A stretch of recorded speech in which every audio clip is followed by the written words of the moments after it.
So how to avoid being murdered in the Philippines?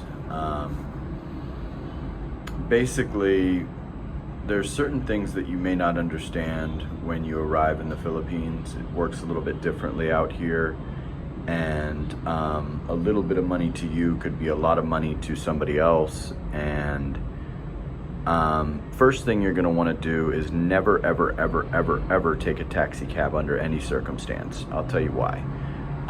Normally, if you are to take a taxi cab, there's a little thing called the foreigner price, and that's going to be a 2 to 3x of what the actual price is. So a taxi cab will more than likely tell you that the meter is broken and charge you a 2 to 3x on what the actual price is. And that's going to put you in a situation where you're not really going to want to fight with the taxi driver about that, so you're better off just paying once you've already taken the ride and the meter was quote unquote broken, and then you end up paying triple for your ride.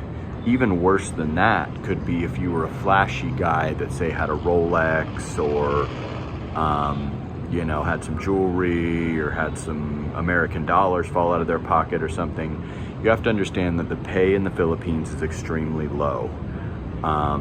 The pay could be, you could make $300 a month working 7 days a week. As crazy as that sounds, that could really happen with a cab driver, a Grab driver, a hostess at a restaurant, a Jollibee worker. A lot of these places, the minimum wage is going to be 400 to 500 pesos. 400 pesos is about $7 American, and that's a day. That's not an hour. So you're in a situation where your monthly income or your, watch or something could be an annual salary for somebody, or more. So you have to understand that you need to be careful because of that exact fact. Now, the second thing is going to be getting involved with married or separated women. That could separate you from your life with no repercussions for your murderer. In the Philippines, if you get involved with a married or separated woman and her husband, since there is no divorce in the Philippines, say he stopped by their residence to visit their child or to visit their dog, or because they own a house together, or because he felt like it, or because he still likes her, and he sees you and her, he can execute you and her with 0.0 repercussions for him. So that is reason enough to only deal with single women, and you can get a thing called a CENOMAR, CENOMAR, that will tell you if your girl is single. Sometimes you don't want to take someone at face value. So that is going to be another thing. Avoid taxi cabs and avoid married women at all costs. Many women tell me that they're separated, but in the eyes of the law, they are a married woman. And there is a very, very old 100-year-old Filipino law that states that the husband can execute you and her and essentially will not do any jail time. It will possibly get changed at some point, but that law stands currently. So I get guys that tell me, oh, I like my Filipina being married because she ain't pressuring me into marriage and this and that. The fact is, you're risking your life. Don't be that desperate. There's a lot of single girls or girls that have just had boyfriends or things of that nature. And this is a big country with a lot of options for you. So don't do that. Now, another thing that you're going to want to do is be careful with other expats and just other men in general, knowing your address, and women, people in general. Keep your address a secret, especially if there isn't multiple barriers of entry to get into your place. Like if you live in a high rise or something, there may be key cards and security guards and CCTVs and stuff. But if you live in like a Boracay type situation, there's more than likely going to be none of that. So you're sort of wide open for someone to pull up, or an altercation or a problem or a robbery or worse to happen to you. So keep your address a secret. People always ask me in Boracay where I live, and they try to get specific with me, and I ask them, where do you live? What's your address? I'm coming over to your place. And then they realize how silly that truly was. So in general, knowing your residence is on a need-to-know basis, and nobody needs to know, including that Filipina that you're interested in.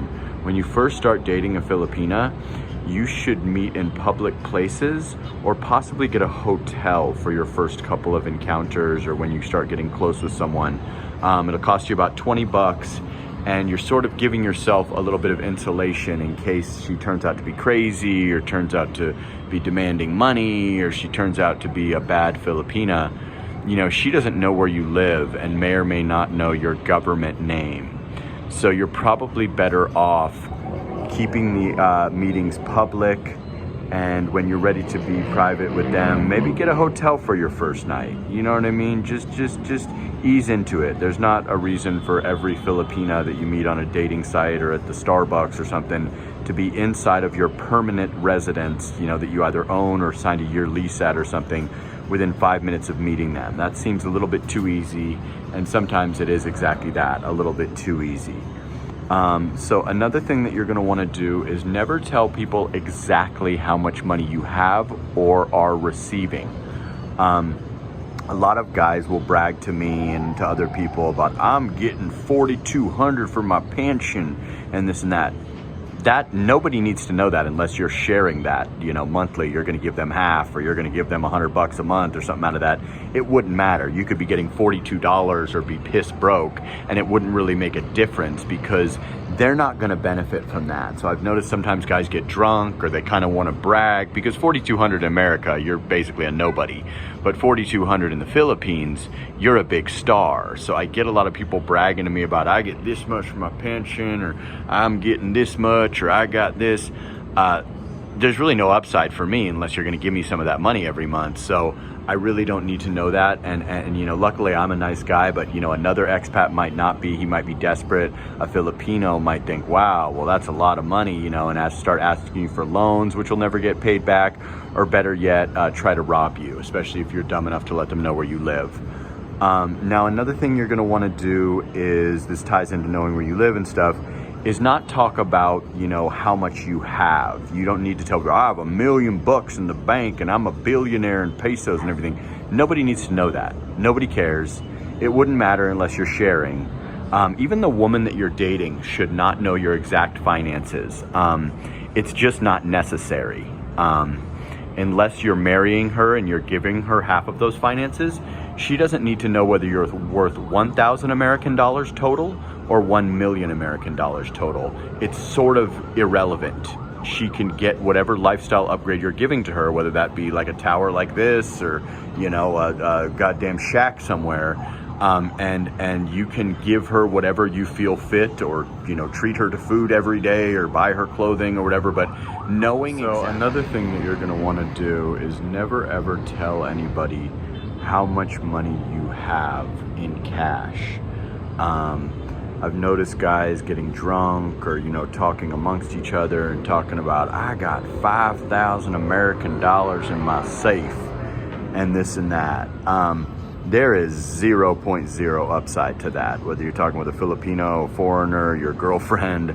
That is absolutely unnecessary information that could certainly get your head knocked off, especially if it's a big amount. You have to understand that, you know, $2,000 to $5,000, $3,000 to $5,000 could be an annual salary for a whole family in this country. As much as that wouldn't seem correct, that's the facts.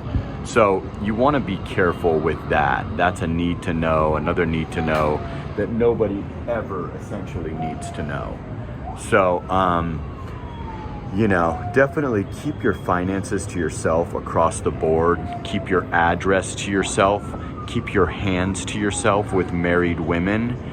And keep the Grab app on speed dial, and never, ever, ever take a taxi. It could cost you triple, and believe it or not, it could cost you your life or a robbery.